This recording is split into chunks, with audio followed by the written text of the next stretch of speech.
తప్పకుండా అండగా ఉంటానన్ను. డెంటల్ కాలేజీతో పాటు మనందరూ కూడా ప్రేమించి పూజించే లతీఫ్ షా ఖాద్రి ఘాట్ రోడ్ కూడా ఇలా ఉదయమే జీవో ఇచ్చి మనం ఎప్పుడు కూడా దర్గాకు లక్షలాది మంది పోతుండం. పెద్దవాళ్ళు వయసు ఉన్న వాళ్ళు పైకి ఎక్కలేరు. దానికి కూడా 140 కోట్లు శాంక్షన్ చేయడం జరిగింది. ఇలా చెప్పుకుంటూ పోతే ప్రతి ఒక్కటి కూడా మీకు మాటిస్తున్నాను. నేను తప్పకుండా మీ అందరినీ మన కాన్స్టిట్యున్సీ కాదు, మన ఉత్తమ్ కుమార్ రెడ్డి గారు ఇరిగేషన్ శాఖ మంత్రిగా భట్టి గారు పాదయాత్రలో మన జిల్లా అంతా చూసిండు. వారి సహకారం, ముఖ్యంగా ముఖ్యమంత్రి సహకారంతో శివన్నగూడెం ప్రాజెక్టు కానీ, బస్వాపూర్ కానీ, గంధమల్ల రిజర్వాయర్ పూర్తి చేసి ఇప్పటికే సాగర్ నీళ్లతోనిది ఈరోజు మనం మిర్యాలగూడ, కోదాడు, హుజూర్ నగర్, సాగర్ కాన్స్టిట్యున్సీ నీళ్ళు వస్తున్నాయి. ఈ 8 కాన్స్టిట్యున్సీలకు సాగునీరు లేదు. మనకు బోర్ వేస్తే 1500 ఫీట్ నీళ్లు పడవు. పడ్డా పచ్చడి డ్రైనేజ్ నీళ్లు, మూసి నీళ్ళు వస్తాయి.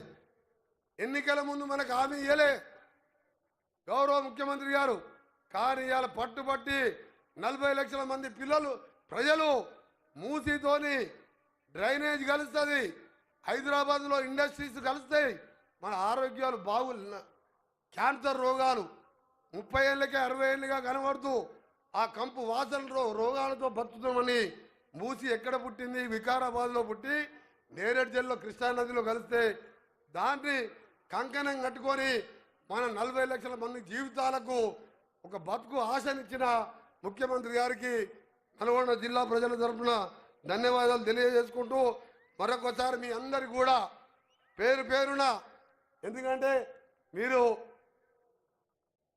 తెలంగాణ 10 సంవత్సరాలు కేసీఆర్ ఏం చేసిండో, సంవత్సరంలో మనం ఏం చేసినామో గౌరవ ముఖ్యమంత్రి గారు చెప్తారు. కాబట్టి నేను నా కాన్స్టిట్యూన్సీతో పాటు నల్గొండ జిల్లా మంత్రిగా నేను ఉత్తమ్ కుమార్ రెడ్డి గారు నల్లగొండని బంగారు కొండగా చేయడమే లక్ష్యంగా పెట్టుకున్నాం. మేము ఒకటి, నల్లగొండ అంటే పోరాటాల గడ్డ.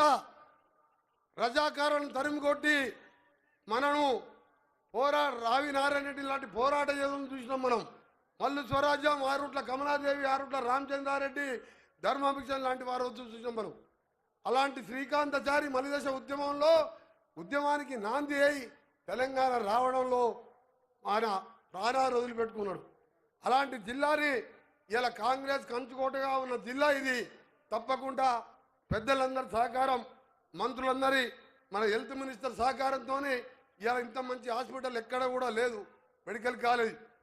దానికి మన దామన్న అన్ని విధాలుగా సహకరించి పూర్తి చేసినందుకు కూడా ధన్యవాదాలు తెలియజేసుకుంటూ మరొకసారి మీ అందరికీ కూడా చెప్తున్నాను, నా విజ్ఞప్తి మీ అందరికీ, వచ్చే ఎన్నికలు ఉన్నాయి, సర్పంచ్ ఎలక్షన్, ఎంపీటీసీ, జడ్పీటీసీ, మళ్ళా అసెంబ్లీ ఎన్నికల్లో ఏ విధంగా ఒక్కొక్కరిని చిత్తుగా ఓడగొట్టినామో మళ్ళా అన్ని గ్రామ పంచాయతీలు కానీ అన్ని ఎలక్షన్లో కూడా గెలిపించి ఈ ముఖ్యమంత్రి గారి మా ప్రభుత్వంలో మంత్రులకు అండగా ఉండండి.